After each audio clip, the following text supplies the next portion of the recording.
toxicidades agudas, tenemos que suspender el tratamiento y buscar nuevas alternativas. Al igual que son las terapias con inhibidores de TKI, pues vemos muchos problemas a nivel de hipertensión arterial. Entonces, sabemos que usamos muchos fármacos que entre sus efectos adversos pues tienen una toxicidad cardiológica importante. Y ya con esto el doctor David Rodríguez nos va a continuar la plática para poder hablar un poquito sobre el abordaje cardiológico de estos pacientes. El doctor Rodríguez es egresado como médico y cirujano de la Facultad de Francisco Marroquín, medicina interna también de la Universidad Francisco Marroquín. Permítanme. Hizo cardiología clínica en Cleveland Clinic, Ohio, investigador del estudio Paradigm HF, ex asesor médico en la área de cardiovascular de Novartis y AstraZeneca, jefe de cardiología del Hospital Herrera y Erandi. Entonces, con nosotros, doctor Rodríguez, por favor. Muchas gracias por la introducción y también muchísimas gracias por la oportunidad de poder compartir con ustedes un área de mucho interés y de reciente fusión, por decirlo así, entre dos especialidades de la medicina que lidian con enfermedades que son letales para nuestros pacientes. Ya algo les adelantó esto Claudia, pero básicamente recordarles que las enfermedades cardiovasculares y el cáncer están entre las causas de muerte más comunes tanto en Estados Unidos como en Europa. Y como ya lo mencionó la doctora Cáceres también, los pacientes oncológicos, gracias a los grandes avances que han habido en el tratamiento de estas enfermedades, están viviendo más tiempo. Y por lo tanto nos ha permitido también ver complicaciones a largo plazo y esa mezcla que mencionaba la doctora Cáceres entre la oncología, las enfermedades oncológicas y la enfermedad cardiovascular que viene con la edad. Una de las metas que tenemos básicamente es en dos aspectos. Uno es detección temprana y prevención de la insuficiencia cardíaca. Sin embargo, algunas de estas terapias, perdón que alguien está pasando a mi presentación, pero esa no es mi presentación. Sí, yo la tenía en sharing desde mi pantalla.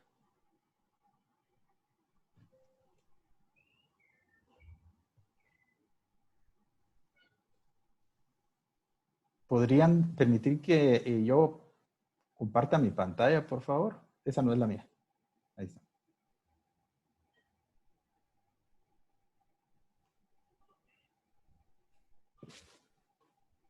Voy a volver a compartir.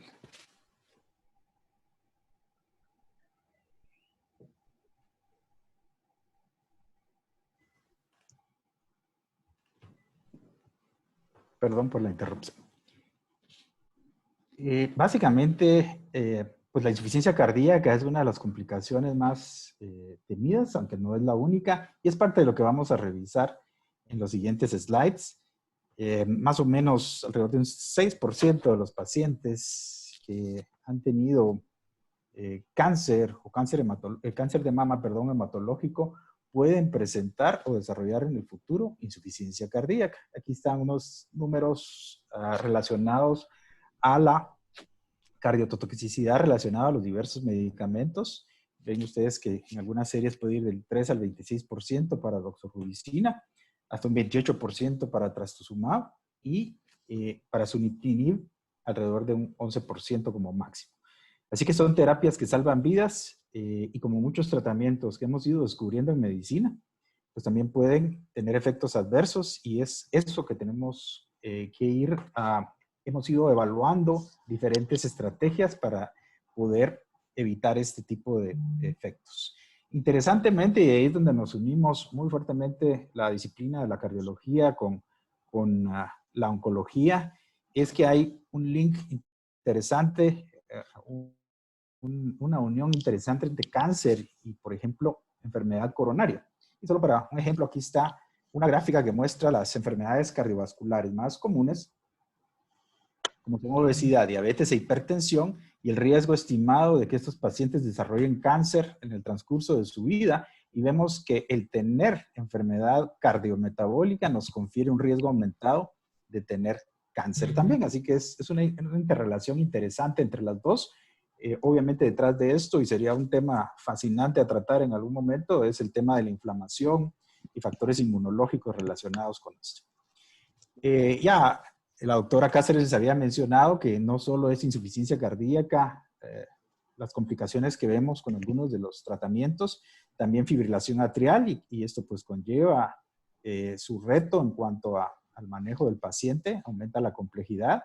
Hay medicamentos, y ahora que estamos en la era de la pandemia del COVID, pues mucho se ha hablado de la prolongación del QT, de un par de fármacos que se están ensayando para tratar la enfermedad, ya que la prolongación del QT no es exclusiva de esos medicamentos, sino hay muchos otros que lo pueden producir, y evidentemente puede ser una limitante en algunos pacientes para poderles dar un tratamiento adecuado.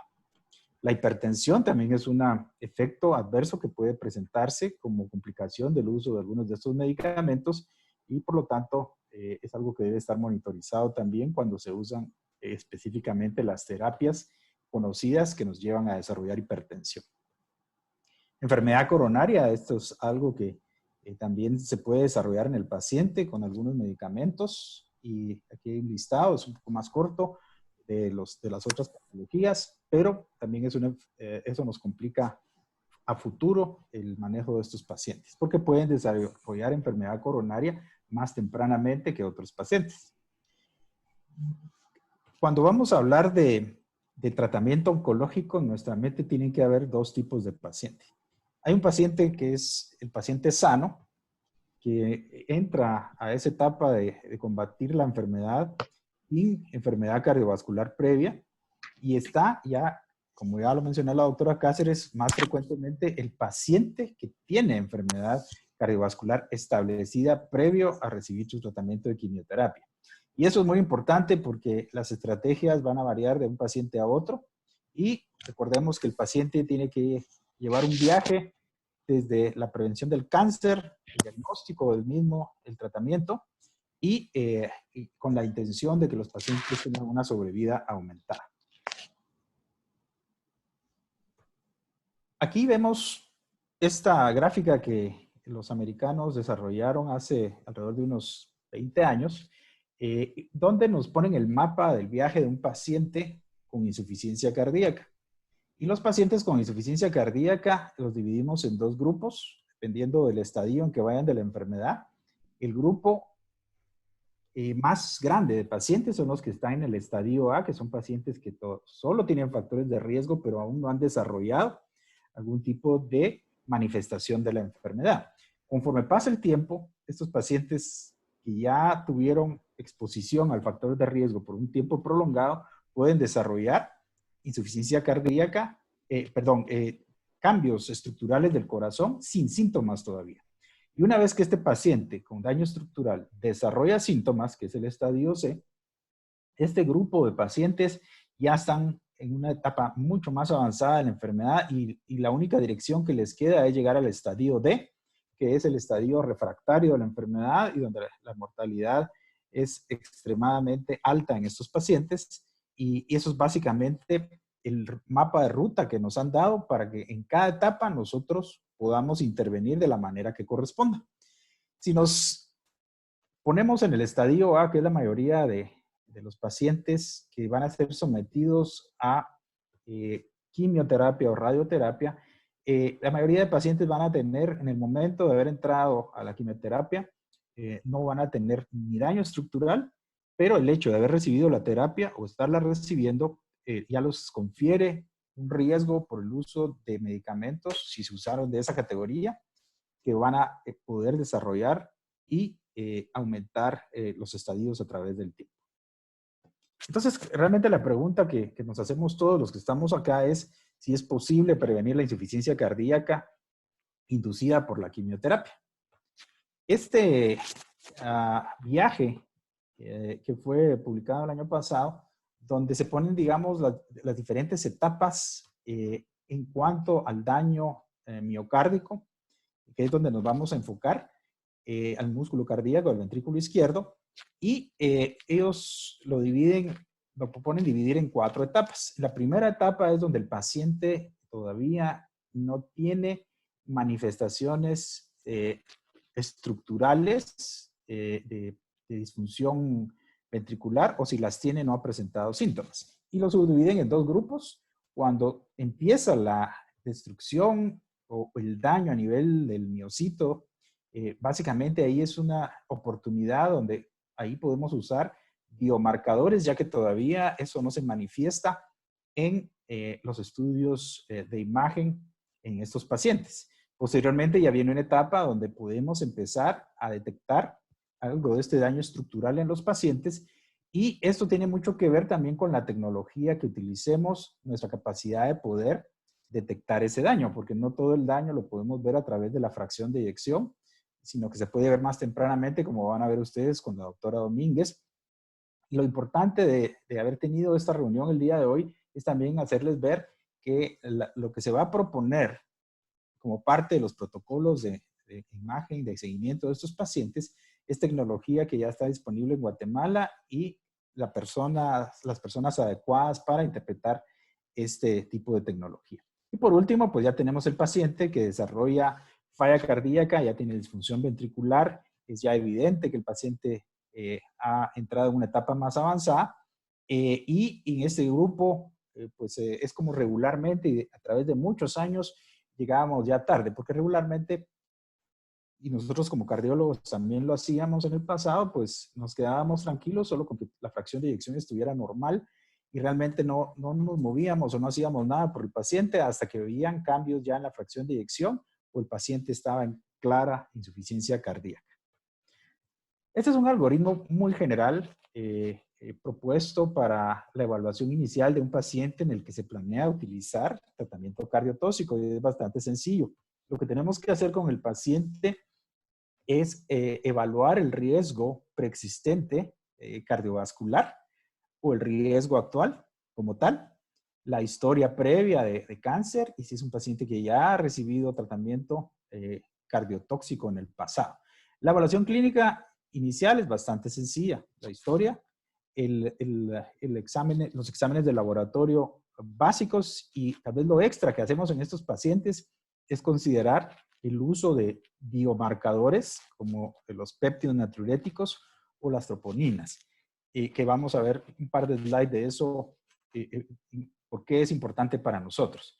Y aquí se toman los valores basales, un electrocardiograma y la parte imagenológica basal, que cuando sabemos que el paciente se va a exponer a drogas cardiotóxicas, este es el punto inicial donde podemos apoyarnos en la tecnología para seguimiento. Cuando terminamos de hacer la evaluación inicial, nosotros vamos a tener 2 tipos de pacientes. Un paciente que es de bajo riesgo para cardiotoxicidad, que no tiene historia previa de enfermedad cardíaca y los exámenes basales salieron normales. Es un paciente que puede iniciar su quimioterapia y se va a reevaluar de acuerdo al tipo de medicamento que se vaya a utilizar. Si el paciente, por el contrario, tiene enfermedad cardíaca previa, historia previa también de síntomas cardíacos, tiene un riesgo de cardiotoxicidad medio a elevado por el tipo de tratamiento que se le va a dar y anormalidades tanto en el electro como en el ecocardiograma, estos pacientes requieren primero investigar un poco más a profundidad de dónde viene el daño estructural cardíaco. Sabemos que a nivel mundial, si hablamos de insuficiencia cardíaca, la cardiopatía isquémica es la causa número 1, la hipertensiva la número 2, pero muchos pacientes con cardiopatía en general van a tener combinaciones de factores de riesgo. Y una vez que hemos terminado de investigar, hay que optimizar la terapia cardioprotectora en esos pacientes antes de iniciar la quimioterapia o la radioterapia. Entonces son 2 perfiles de pacientes que tenemos que tener en mente. En el tema de los biomarcadores, ¿por qué usamos el NT-proBNP o el BNP? Pues muy brevemente es un sistema hormonal que se activa o se eleva de manera anormal cuando hay sobrecarga del ventrículo izquierdo, cuando hay estimulación del sistema nervioso simpático o tenemos hiperactividad de la angiotensina 2. Esto es un mecanismo adaptativo para tratar de compensar, y lo que producen los péptidos natriuréticos fisiológicamente hablando es vasodilatación, reducción de la presión arterial y reducen la producción de renina. Sin embargo, en el tema de enfermedad, nosotros lo utilizamos como marcador de eventos agudos o en algunas otras circunstancias especiales. Y esta sería una circunstancia especial porque el paciente probablemente lo tenga normal en la primera medición, eso ya lo sabemos, porque no tiene síntomas, por ejemplo, pero nos va a servir en el seguimiento si presenta síntomas el paciente y hay cambios en esta hormona. Por otro lado, otro biomarcador muy importante en estos pacientes son las troponinas. Básicamente es un marcador de necrosis miocárdica. Regularmente en la mente de uno piensa que las troponinas se elevan solamente en infarto y la verdad es que la gran mayoría sí, pero hay otra buena cantidad de enfermedades que pueden elevarlas, y en este caso la insuficiencia cardíaca también puede elevarlo en pacientes que están teniendo necrosis miocárdica. Y ya no digamos también en el paciente que tiene algún medicamento cardiotóxico, pudiera presentar elevación y nos puede ser útil en el seguimiento de estos pacientes. Por eso se consideran como los dos biomarcadores más útiles. Por supuesto es que hay muchos más biomarcadores de daño miocárdico, pero su disponibilidad es limitada. La mayoría de ellos no hay en ningún país de Latinoamérica y solo en centros especializados, incluso en Estados Unidos. Estos son los usos generales que tienen los biomarcadores y caen siempre dentro del mapa de ruta que habíamos hablado, de la clasificación, en qué estadios es donde nos es utilidad cada uno de ellos, tanto en prevención como en diagnóstico o en el pronóstico de los pacientes, tanto los péptidos natriuréticos como las troponinas cardíacas. Cuando terminamos esta evaluación, como les mencioné, con todos los métodos ya utilizados, vamos a tener entonces estos dos pacientes donde vamos a terminar de evaluar la ruta a seguir. Esto es una propuesta a la antigua, muy brevemente, donde se menciona qué seguimiento debieran tener los pacientes que reciben antraciclinas. Y quiero decirles que más o menos alrededor de 2016, 15, 16, se presentaron las primeras guías a nivel mundial de cardio-oncología y básicamente esto ha ido evolucionando. Y por eso, cuando vemos guías de momento, debemos verlas como algo general y cada hospital o cada país tiene ciertas variaciones en las guías, pero en general el paciente que está recibiendo antraciclina, el seguimiento clásico siempre ha sido la fracción de eyección y como ustedes van a ver más adelante, hay otras tecnologías que pueden hacer que podamos ir más temprano antes de que haya un daño o una reducción, perdón, en la fracción de eyección, que es cuando ya vamos tarde en el desarrollo de la enfermedad. También hay protocolos para el trastuzumab y por supuesto que se han hecho y estudiado estos protocolos también, puesto que son pacientes con más frecuencia con el tratamiento de estos medicamentos y también en su momento se basó específicamente en la fracción de eyección y como ustedes van a ver hay otras maneras de seguimiento también. ¿Cómo protegemos a estos pacientes? En el caso de las antraciclinas, pues existe la posibilidad de administrar a los pacientes la dexrazoxane, que es un medicamento que nos va a ayudar a evitar la disfunción mitocondrial, la liberación de antígenos, productos de oxidación y el rompimiento de las moléculas de DNA en el miocardio de estos pacientes. Esto es un estudio donde se analizaron todos los pequeños estudios y medianos estudios que se han hecho con el uso de este medicamento en pacientes con cáncer de mama y lo que se ha encontrado de manera consistente es que los pacientes femeninas con cáncer de mama que se tratan con dexrazoxane se reduce de manera importante el riesgo de desarrollar insuficiencia cardíaca alrededor de un 81%. y también de eventos cardíacos en alrededor de un 44%. Así que es una herramienta de prevención de daño al músculo cardíaco que puede ser importante específicamente con los pacientes que reciben antraciclinas. También se puede usar en población pediátrica, es otra de las indicaciones que tiene. Por último, para terminar esta sección, básicamente, ¿cómo podemos prevenir con otras terapias cuando no tenemos necesariamente mucha información? El daño, prevenir el daño y cómo entrar cuando el daño ya está hecho. Lo importante recordar en esta gráfica es que en la fisiopatología de la insuficiencia cardíaca, cualquier cosa que cause daño del ventrículo izquierdo y reduzca el gasto cardíaco va a activar fundamentalmente tres sustancias importantes, que es la angiotensina 2, a través del sistema de renina-angiotensina, aumento de producción de aldosterona, que ambas producen remodelado cardíaco, y la aldosterona es la responsable de la retención de sodio y de agua. Y por otro lado, también como mecanismo de defensa, se activa el sistema nervioso simpático que nos lleva a la vasoconstricción y también remodelado cardíaco. Así que recordar que la insuficiencia cardíaca es una enfermedad neuroendocrina y por lo tanto los esfuerzos que se han hecho de investigar diferentes intervenciones neurohormonales para prevenir la insuficiencia cardíaca en estos pacientes que reciben quimioterapia cada vez ha ido creciendo de manera importante a través del tiempo. Y no vamos a entrar en detalle, pero sabemos que en algunos pacientes funcionan el bloqueo con IECAS, con ARA2 y algunos beta-bloqueadores, específicamente el carvedilol. Evidentemente son grupos diferentes de pacientes, diferentes enfermedades, pero consistentemente cuando utilizamos este tipo de medicamentos con antraciclinas, hay un beneficio en la mayoría de estudios en prevención del deterioro de la función ventricular. Y por el otro lado, en el caso de trastuzumab, el efecto que pudieran tener de prevención en realidad ha sido bastante neutro y por lo tanto todavía tenemos bastante más que investigar.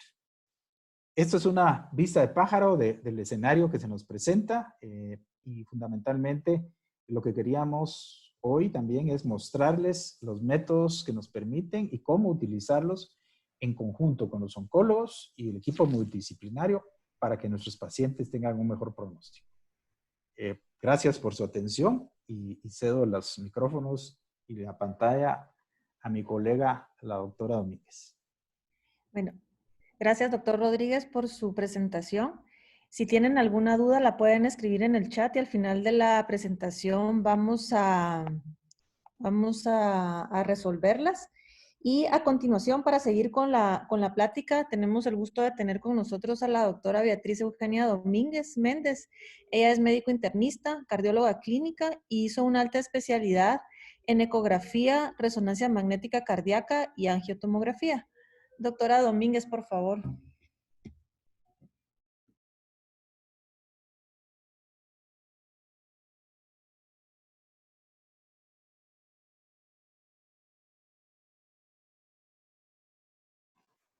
Beatriz, estás en mute. Tienes que quitarle el mute a tu... Sí, no soy.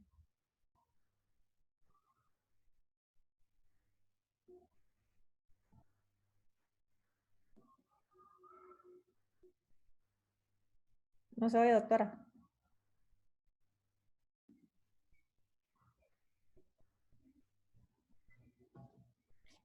¿Me escuchan ahí? Sí, hoy sí ya, doctora, gracias. Okay. Bueno, pues nuevamente buenas tardes, muchas gracias por la invitación. Y el tema que ahorita nos compete es el diagnóstico por imagen del paciente con diagnóstico de cáncer y al quien estamos dando seguimiento cardiovascular. Entonces, pues vamos a comenzar, a continuar, mejor dicho, mencionando que pues realmente todo el centro de atención del tratamiento, de todo lo que nosotros, de todas nuestras acciones, va a ser el paciente con cáncer. Obviamente alrededor de él va a haber un equipo muy grande de familia, amigos, servicios sociales, el especialista en cardio-oncología, el cardiólogo y el oncólogo, con la finalidad de llevar bien su tratamiento y pues finalmente de que el mismo no cause ninguna otra complicación en este caso cardiovascular. Sabemos que, como se mencionó en la plática anterior, existen muchos pacientes que tienen enfermedades cardiovasculares concomitantes que debemos diagnosticar antes de iniciar el tratamiento con la quimioterapia que se decidió. Y también algunos agentes de quimioterapia pueden causar enfermedad cardiovascular. Y es por ello que es tan importante que el cardiólogo y el oncólogo o el especialista en el cáncer que se esté tratando trabajen juntos de la mano para identificar los factores de riesgo y prevenir la enfermedad o prevenir las complicaciones de estos pacientes. Ya sea las más frecuentes, la cardiomiopatía, de la que se habló con anterioridad, isquemia cardíaca, hipertensión, secuelas de radiación, que esto también puede incluir valvulopatías, tromboembolias de todo tipo y también arritmias cardíacas con la prolongación del QT secundaria al uso de medicamentos. Y entrando en el tema que nos compete, pues los métodos de imagen cardiovascular que existen para la detección de cardiotoxicidad son básicamente los que aquí presentamos. El ecocardiograma, que es la herramienta inicial, ya tenemos muchísimos años de utilizarlo, ya hay muchísima experiencia en el uso del mismo, que ya puede ser ya sea transtorácico, 2D, 3D. Actualmente existen nuevas herramientas, nuevos parámetros que podemos utilizar para el diagnóstico temprano de disfunción sistólica o disfunción ventricular, como lo es la deformación miocárdica o el strain. En algunos casos, por ejemplo, si existe alguna valvulopatía concomitante o bien si existe un efecto valvular, se puede también hacer uso del ecocardiograma transesofágico. Y bueno, si queremos diagnosticar isquemia, también podemos hacer uso del ecocardiograma estrés. La resonancia magnética cardíaca es uno de los métodos más novedosos. No es que acaba de salir hace pocos años, ya hay mucha experiencia también con este método, pero pues es de lo más nuevo que tenemos también y nos da información acerca del tejido, del miocardio, de la caracterización tisular como tal. La angiotomografía cardíaca para valoración de coronarias también es de utilidad y la medicina nuclear y espectro. Y bueno, en esta gráfica podemos ver cómo poco a poco tenemos que ir avanzando en la detección y los estadios de la evaluación y valoración del paciente, como es la estratificación de riesgo, lo que se mencionó con anterioridad, la detección de lesión temprana, que es lo que queremos hacer, no llegar tarde, sino que llegar en un momento en que todavía podemos incidir y ayudar a este paciente para que no desarrolle enfermedad grave o enfermedad irreversible. ¿Qué tanto se va a recuperar nuestro paciente? Y pues en el superviviente, pues cuál es la lesión que es residual o que podemos apoyarle. Y bueno, ¿qué condiciones podemos evaluar? ¿Qué condiciones clínicas podemos evaluar en el paciente con cáncer? De lo más frecuente es la disfunción del ventrículo izquierdo, la disfunción miocárdica y pues esto se debe también a la fisiopatología que se mencionó ya en la plática anterior, la cardiotoxicidad. En algún momento se mencionó que podría dividirse en tipo 1 y tipo 2, tipo 1 siendo irreversible, tipo 2 siendo reversible. Tipo 1 mencionaban que podía ser secundaria a los antracíclicos, tipo 2 que podría ser secundaria al trastuzumab. Sin embargo, actualmente ya no se utiliza tanto esa clasificación, o no es tan frecuente que se utilice, porque se ha visto que se pueden fusionar una con otra. Pero bueno, es una clasificación que todavía existe en la literatura. Enfermedad pericárdica también es frecuente, derrames pericárdicos, constricción también se pueden encontrar en estos pacientes, enfermedad arterial coronaria, hipertensión pulmonar y algún otro tipo de aortopatías. Las modalidades de imagen, como mencionamos, pues tenemos el ecocardiograma, la medicina nuclear, la tomografía cardíaca y la resonancia magnética cardíaca, que son complementarias, son herramientas que nos pueden dar más información, no una más que la otra, sino que son estudios complementarios que se pueden hacer uso, que pueden utilizarse a través del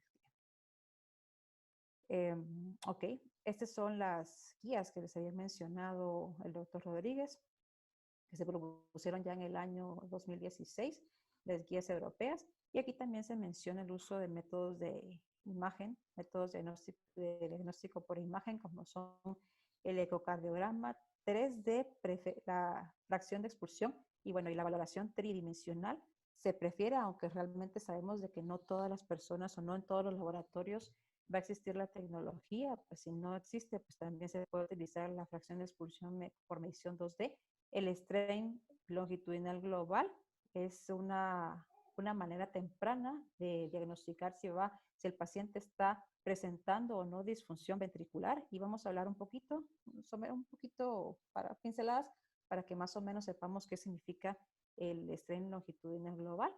También se puede hacer valoración de fracción de expulsión por medio de técnicas de medicina nuclear, por el MUGA, que pues es también una medición de volúmenes diastólicos y sistólicos. Sin embargo, pues conlleva la situación de que pues el paciente se tiene que exponer a más radiación. Entonces, pues se ha dejado un poquito de lado su uso en algunas instituciones, se sigue utilizando en otras instituciones y pues se menciona también en todas las guías. Y la resonancia magnética cardíaca pues es también un método diagnóstico muy útil, tanto para la valoración de volúmenes de la función sistólica, como también el diagnóstico como también para caracterizar el tejido, saber qué está pasando dentro del miocardio. Hablando del ecocardiograma, como mencionamos, podemos hacer uso del mismo ya sea de manera bidimensional, tridimensional y las técnicas de deformación tisular o el strain, que puede ser bidimensional, que es el que está validado actualmente, y el 4D. ¿Okay? Entonces, yo creo que pues, la mayoría de cardiólogos obviamente ya han escuchado de estos términos.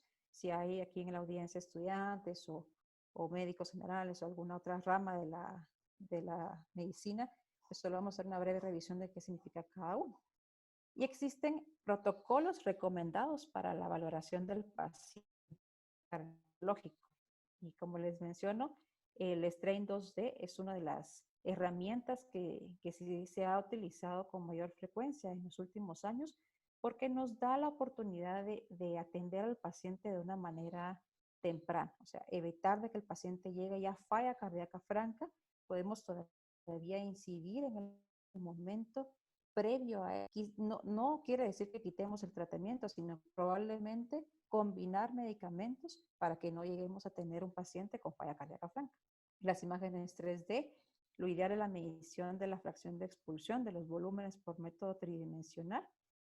Y bueno, también existen algunos parámetros que debemos reportar en cada uno de los ecocardiogramas que se realizan de estos pacientes.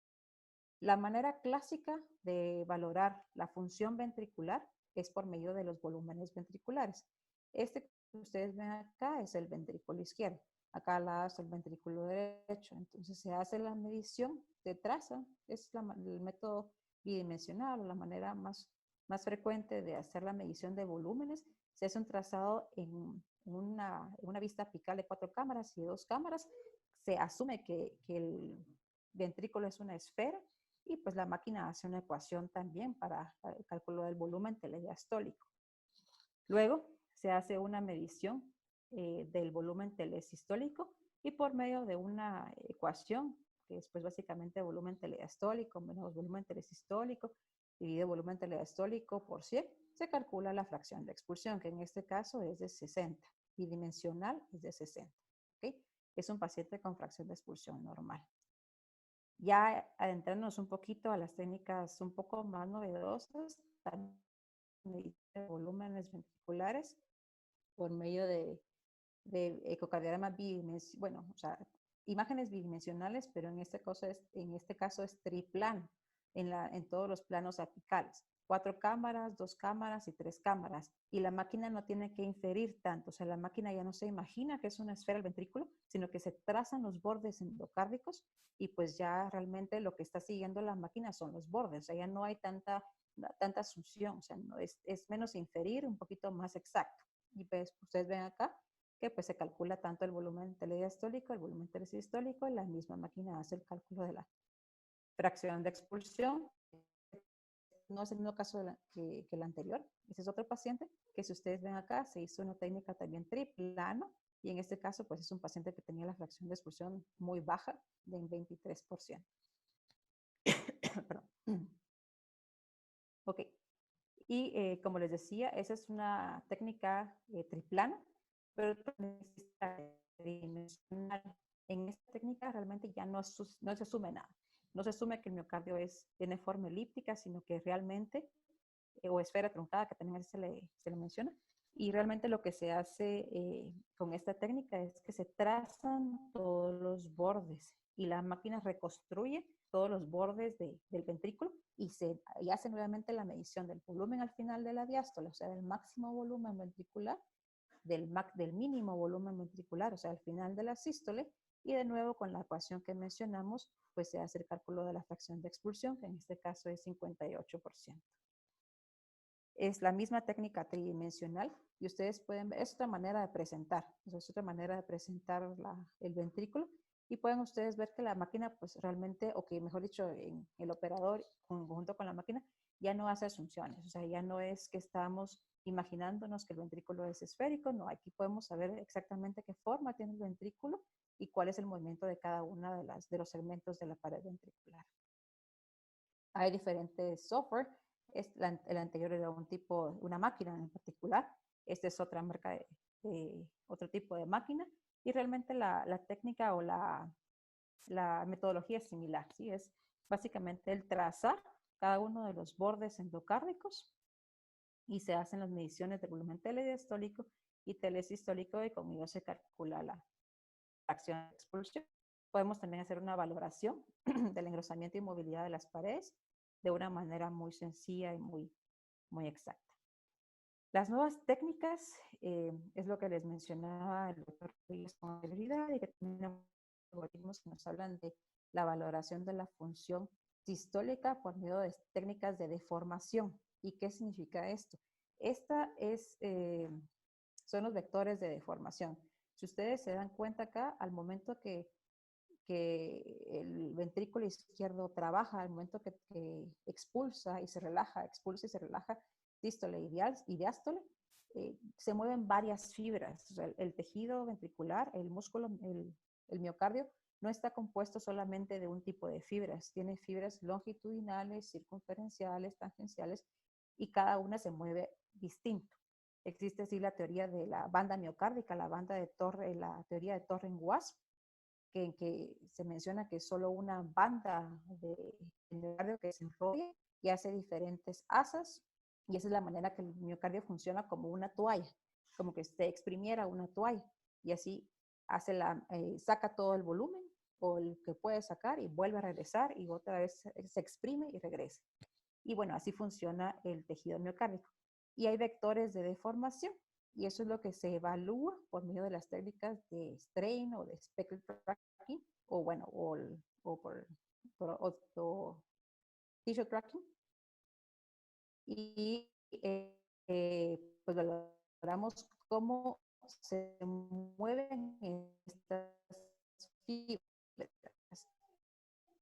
de la máquina o el software del ventrículo. Cuando expulsa, se hace más pequeño a lo largo, o sea, es el strain longitudinal, se hace más cortito, porque la idea es sacar la sangre o expulsar la sangre a través de la válvula aórtica y hacia la aorta. Se hace más pequeño el ventrículo, que es el strain circunferencial, pero el músculo se engruesa. El miocardio se engruesa y ese es el strain radial. Y eso es lo que evaluamos al valorar estos vectores. Y bueno, y así tenemos los valores, que tenemos que hacer algunos trazos y algunas mediciones. La máquina nos ayuda con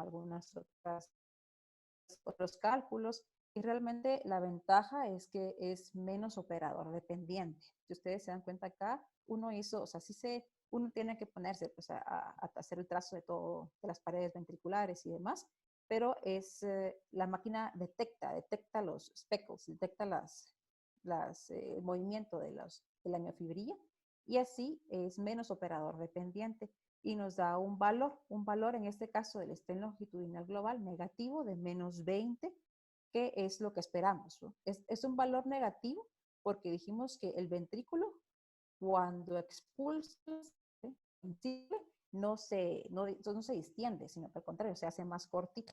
Y bueno, y por eso es que el valor del strain longitudinal global es negativo, ¿no? Y el normal es, como dijimos, como repetimos, -20. Es un aproximado. En cada software, en cada máquina es distinto. La deformación circunferencial, si ustedes ven esta imagen, el círculo o el miocardio, este es el ventrículo izquierdo, y es la esfera o el diámetro o el perímetro del ventrículo es mayor en diástole y se hace menor en sístole, y eso es lo que nos mide. También lo normal es que sea negativo, un valor aproximado de menos 25, y el strain radial es qué tanto se engruesa la pared al momento de la sístole. Si ustedes se dan cuenta, esto, en diástole la pared es más delgada y en sístole la pared se hace más gruesa. Por eso es que el valor es positivo, ¿sí? Y todo esto se basa en técnicas en este caso, con esta máquina, con este software, de spectral tracking, de seguimiento de los patrones acústicos. Ok.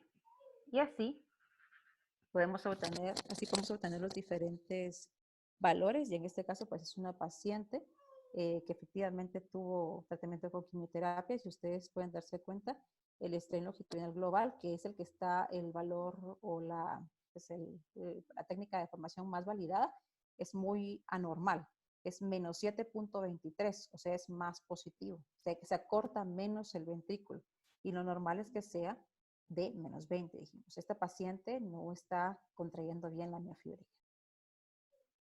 También se puede hacer por medio de técnicas tridimensionales o 4D.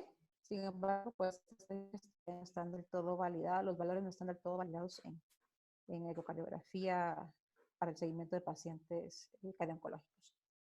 Y bueno, hablando ya de casos de cómo se pueden aplicar estas técnicas, veamos el caso de una paciente de 56 años que elevó BNP durante el tratamiento de cáncer de mama, y pues inicialmente fue enviada al laboratorio de ecocardiografía, se hizo la valoración de la fracción de expulsión, o sea, el cambio de volúmenes en diástole y en sístole por técnica tridimensional, y realmente sí la paciente ya nos encontramos con disfunción sistólica FRAN, 41%. Lo normal es que el valor de corte más usado es que esté arriba de 50, que puede variar con la edad y con el sexo. Y el strain longitudinal global también era anormal. Dijimos que su valor es normal, es de menos 20 aproximadamente, depende de la máquina, y el de ella estaba en menos 14.6%, es un valor anormal.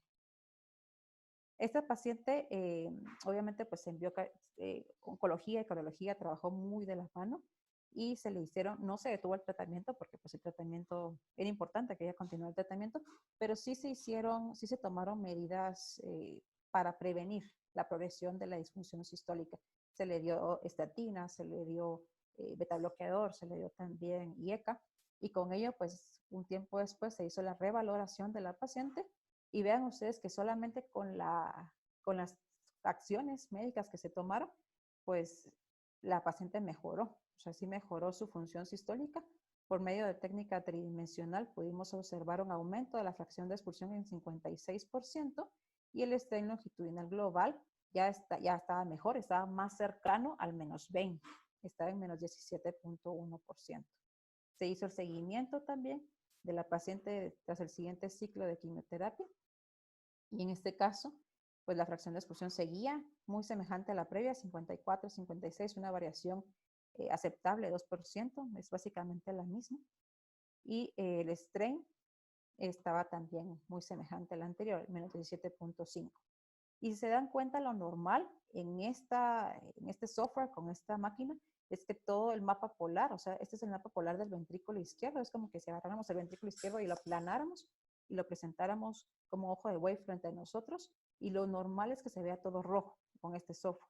Y aquí, pues, cuando empezamos la valoración de esta paciente, pues sí se veían áreas menos rojitas, o sea, había valores más anormales, menos 10, por ejemplo, en este caso, menos 14, lo normal, repito, es menos 20, y conforme fuimos dándole el tratamiento, pues, mejoró sin necesidad de suspender el tratamiento de quimioterapia.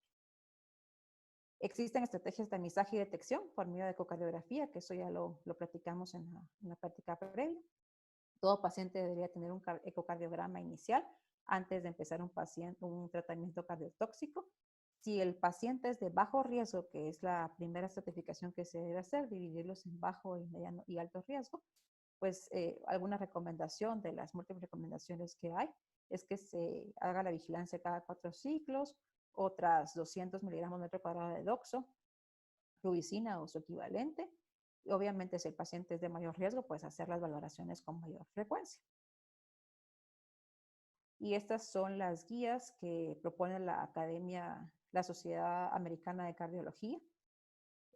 Los valores cortes que dan ellos son de 53 de fracción de expulsión, o un strain abajo de lo normal, o troponinas positivas, pues obviamente hay que darle seguimiento, hay que hacerle consulta, enviar con cardiología si hay alguno de esos valores anormales, o bien si no, pues continuar el tratamiento con agentes con antracíclicos, y al completar la terapia con antracíclicos, hay que hacer un nuevo estudio de ecocardiografía y luego 6 meses más tarde. Esto es solo con antracíclicos, con estas salvedades que mencionan también acá.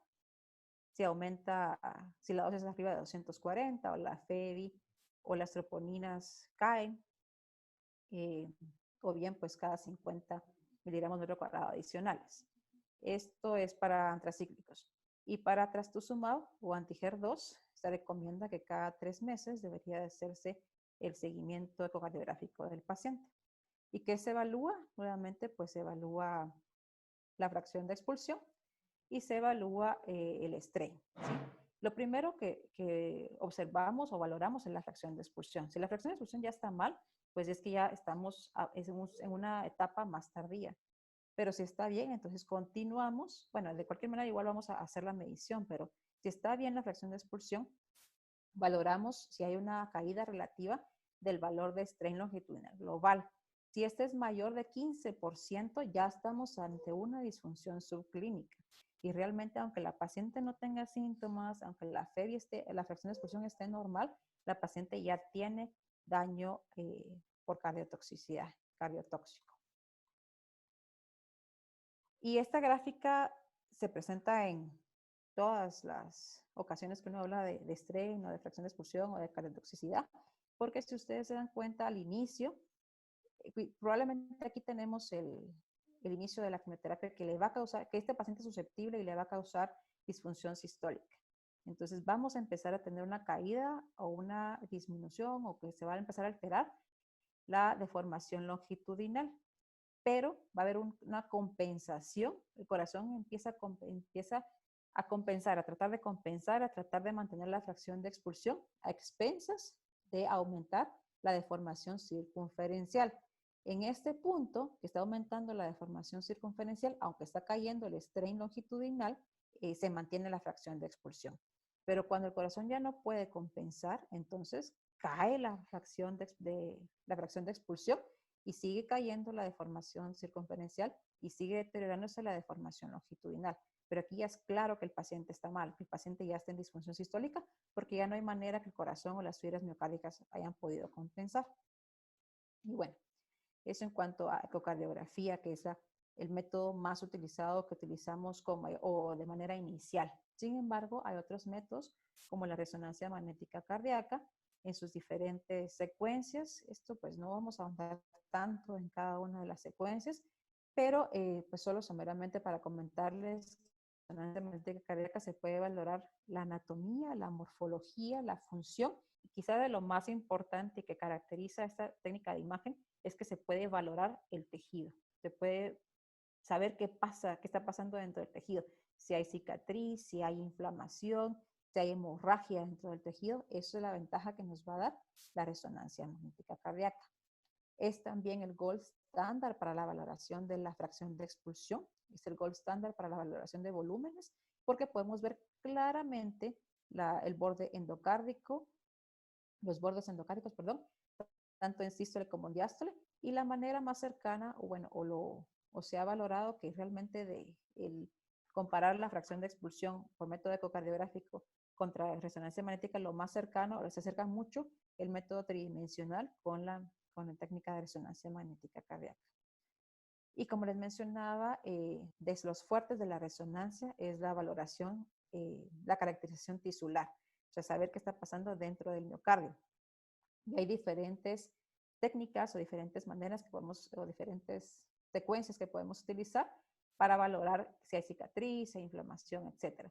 Y de las más usadas es la secuencia de inversión-recuperación, luego de la administración de medio de contraste, que en este caso es gadolinio, y luego de 5 minutos, 10 minutos, 15 minutos después de administrar el medio de contraste, se hace la secuencia que les comentaba y valoramos qué tanto gadolinio se quedó dentro del miocardio, que eso nos va a hablar de ruptura del miocito o de fibrosis. Y bueno, esta técnica también está validada o se ha utilizado con mucha frecuencia en pacientes con lesión por toxicidad por antracíclicos o por trastuzumab o por diferentes medicamentos para el cáncer.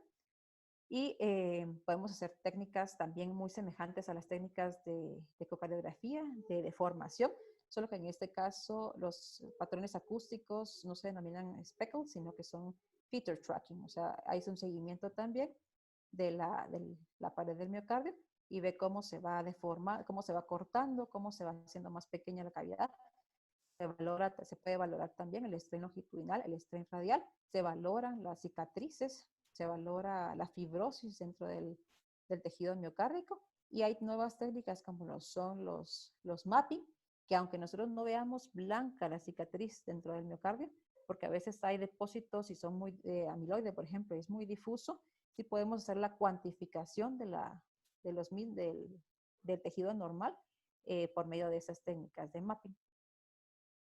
Como les digo, o como les mencionaba la doctora Cáceres, existen nuevos medicamentos, o nuevas, pues no nuevas, pero sí, por ejemplo, el año pasado fue muy sonado los casos de miocarditis por los checkpoint y en los inhibidores checkpoint. Entonces, pues la resonancia magnética, solo recordando que es una de las piezas fundamentales para el diagnóstico de la misma. Si ustedes se dan cuenta, esta es una secuencia de T2 pesado. Lo normal es que todo el miocardio, este es el ventrículo izquierdo, lo normal es que se vea así gris. Y esta parte que ustedes ven acá a nivel inferolateral, esto blanquecino que se ve acá, esto hiperintenso, habla de edema, que cuando hacemos la secuencia de inversión-recuperación para evaluación de reforzamiento tardío, se correlaciona esta misma parte y está hablándonos que pues hay lesión del miocito y hay depósito de gadolinio a ese nivel. Y con hay diferentes algoritmos diagnósticos o diferentes secuencias que podemos valorar para diagnosticar efectivamente que hay inflamación del miocardio y diagnóstico de miocarditis. Este es el caso de una paciente de 54 años, de un paciente, perdón, de 54 años con disnea de 3 meses de evolución.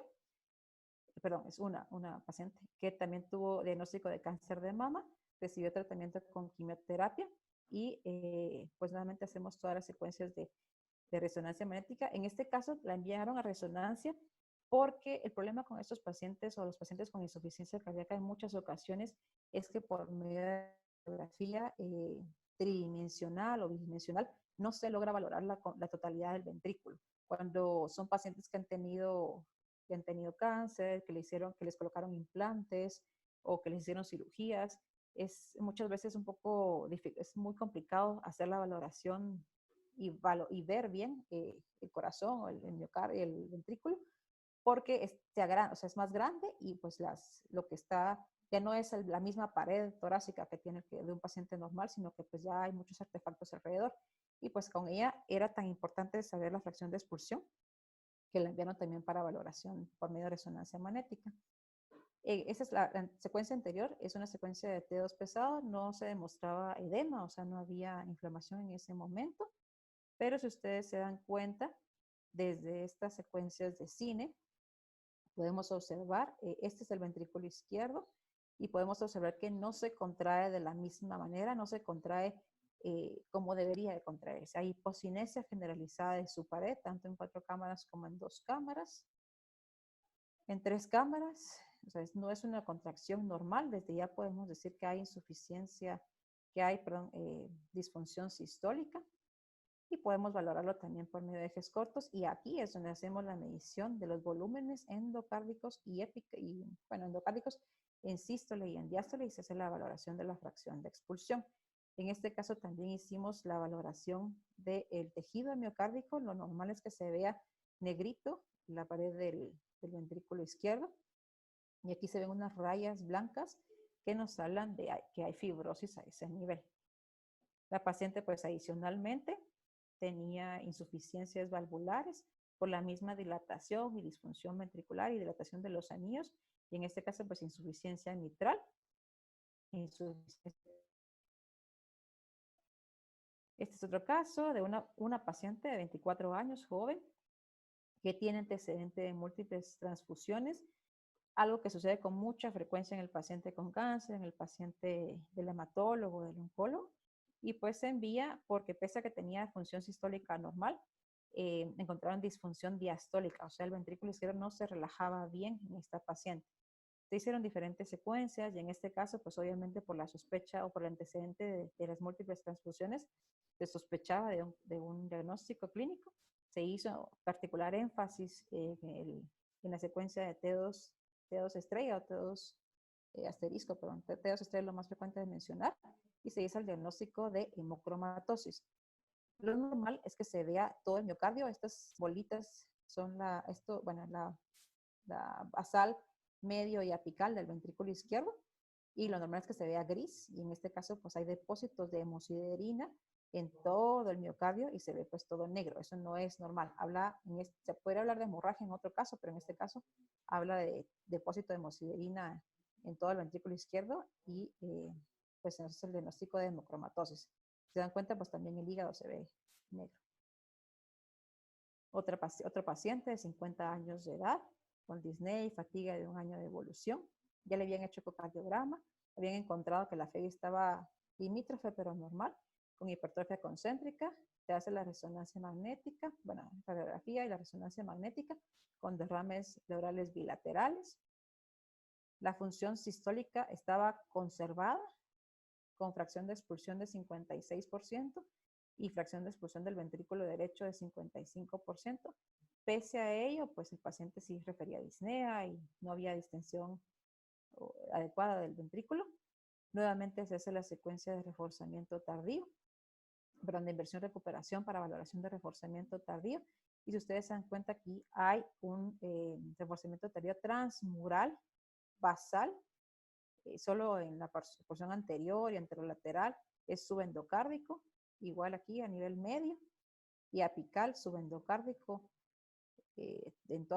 tanto anterior como inferior y septal y lateral, y eso nos hace el diagnóstico de amiloidosis cardíaca, que también es un padecimiento que los hematólogos tratan.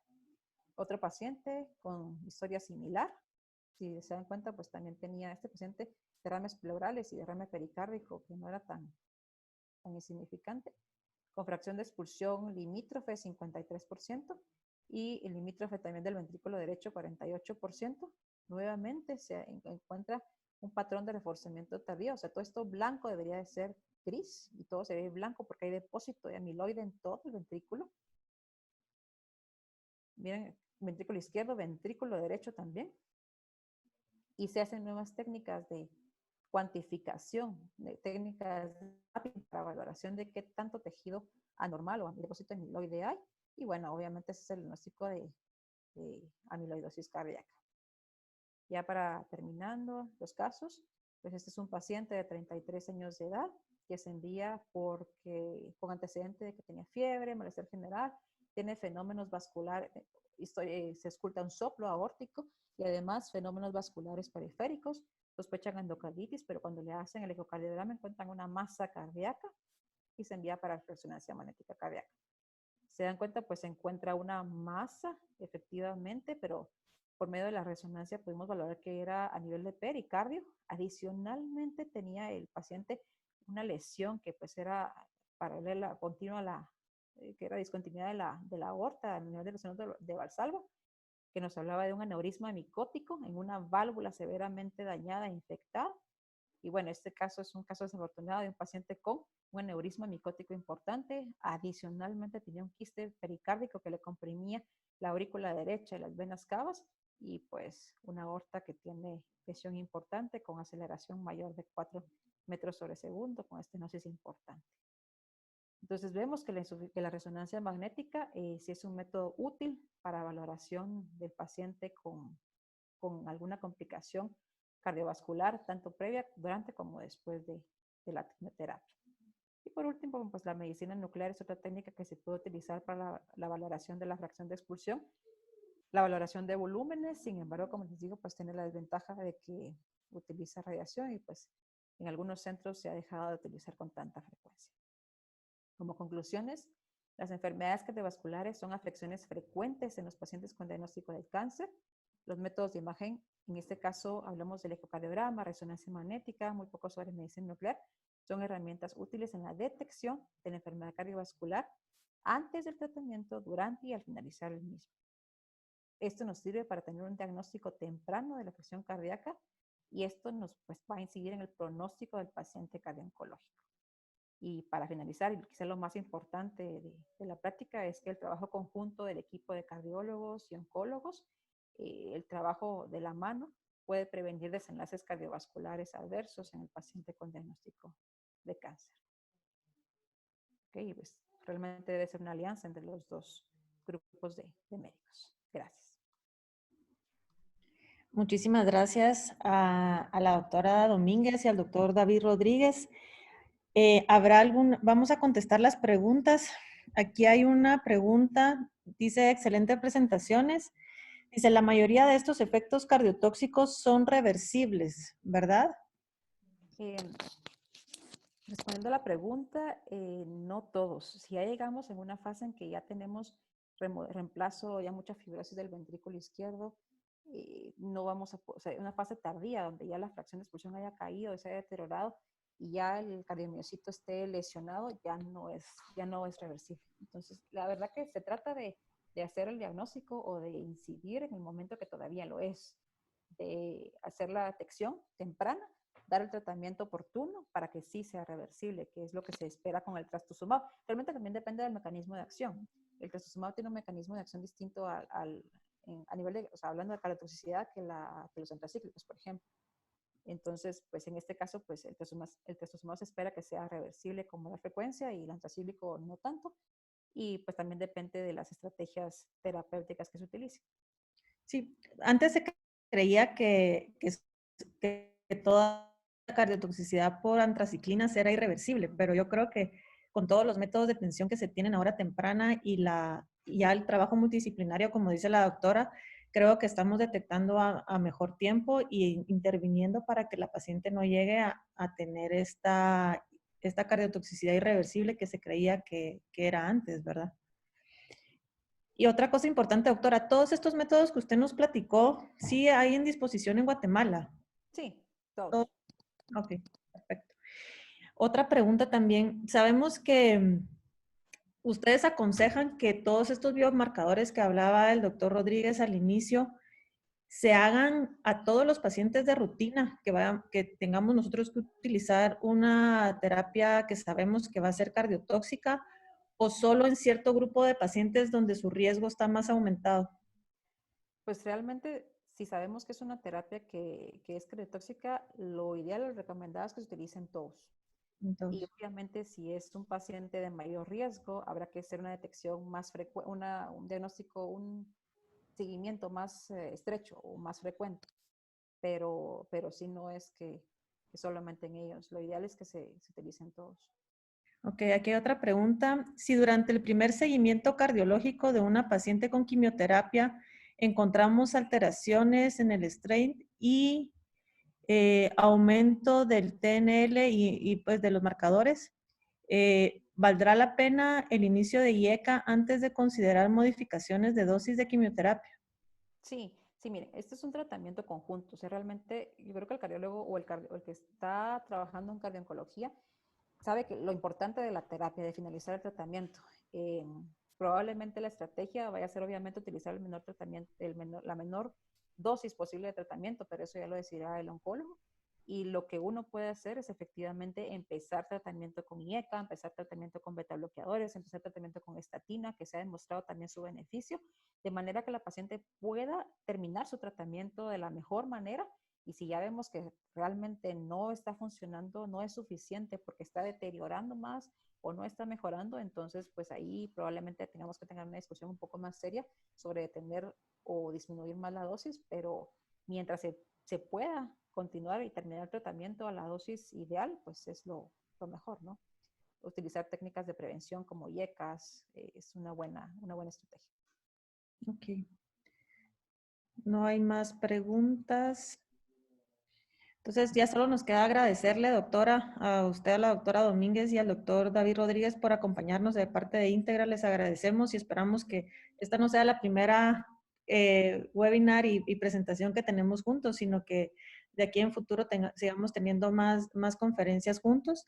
Y también importante que todos estos métodos, pues tenemos aquí en Guatemala la importancia de trabajar en equipo, el manejo multidisciplinario es lo que nos va a marcar la diferencia en el pronóstico de nuestras pacientes, ¿sí? Entonces, no solo el manejo multidisciplinario como oncólogos, sino con otras ramas que nos ayudan a que nuestros pacientes tengan una mejor sobrevida y que durante el tratamiento pues les vaya mucho mejor.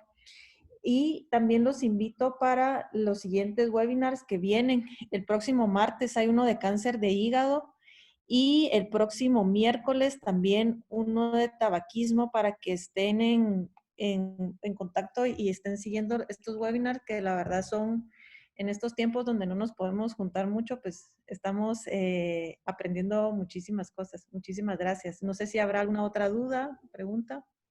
No. Muchas gracias, Muchas doctor. gracias por la invitación. Gracias, feliz noche. Gracias.